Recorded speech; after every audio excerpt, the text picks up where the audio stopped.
ஔவையார் என்பது ஒரு குறிப்பிட்ட பெண்ணோட பெயர் மட்டும் அல்ல. இது ஒவ்வொரு காலகட்டங்களிலும் வாழ்ந்த பெண் புலவர்களுக்கு வழங்கப்படும் ஒரு பொதுவான பெயர். சங்ககாலம், இடைக்காலம், பிற்காலம்னு இதில் 3 காலங்களையும் உணர்த்தும் இது பெண் புலவர்களுக்கான பெயர். வாங்க இதை ஒரு மியூசிக் எஃபெக்ட்லேயும் கேட்டு மகிழலாம். இது போல் இன்ஃபர்மேட்டிவான திங்ஸ் லேர்ன் பண்ண நம்ம சேனலை சப்ஸ்கிரைப் பண்ண மறந்துடாதீங்க. கூடவே லைக் பண்ணிடுங்க.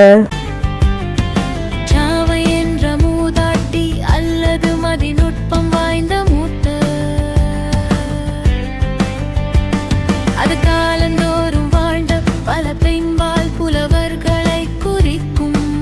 மூத்த பெண் புலவர்கள் இப்பெயரா